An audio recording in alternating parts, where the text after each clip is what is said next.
আসসালামু আলাইকুম। বিপিএল শেষ হতে না হতেই শুরু হতে যাচ্ছে চ্যাম্পিয়ন ট্রফির আসর। মোট ২টি ভেন্যুতে হবে এবারের চ্যাম্পিয়ন ট্রফি। আর সেই ২টি ভেন্যু হচ্ছে পাকিস্তান এবং দুবাই। ১৯ ফেব্রুয়ারি পাকিস্তান বনাম নিউজিল্যান্ড ম্যাচ দিয়ে শুরু হবে এবারের চ্যাম্পিয়ন ট্রফির আসর। এরপর টুর্নামেন্টের দ্বিতীয় ম্যাচে মাঠে নামছে দুই চিরপ্রতিদ্বন্দ্বী বাংলাদেশ ও ভারত।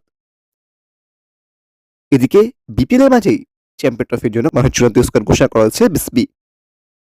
যেখানে আগে থেকে ধারণা করা যাচ্ছিল স্কোয়াডে দেখা যাবে না সাকিব তামিমকে। তাদের সঙ্গে রাখা হয়নি বাংলাদেশ দলের নিয়মিত ওপেনার লিটন কুমার দাসকে।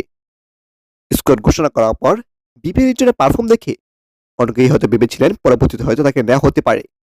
তবে বিসিবি স্পষ্ট জানিয়ে দিয়েছে চ্যাম্পিয়ন ট্রফি স্কোয়াড পরিবর্তনের ব্যাপারে এখন পর্যন্ত কোনো চিন্তা ভাবনা নেই। তো দেরি না করে একটা দেখে নেব চ্যাম্পিয়ন ট্রফির জন্য কেমন হলো বাংলাদেশের চূড়ান্ত ফাইনাল স্কোয়াড। চলুন দেখে নেই এক নজরে।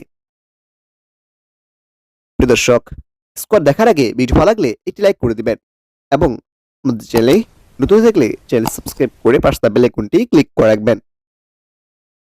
Number 1 Abu Hossain Emon, opening batsman. Number 2 Mehedi Hasan Miraz, batting allrounder.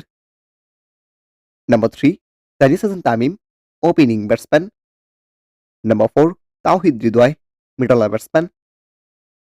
Number 5 Mustafizur Rahman, fast bowler. Number 6 Taskin Ahmed, fast bowler. Number 7 Najmul Shanto, one down batsman and captain.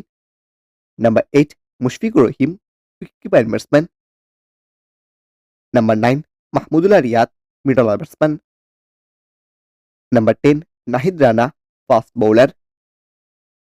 Number 11 Nasum Ahmed, spin bowler. Number 12 Jaker লেউনিক, উইকেট ব্যাটসম্যান।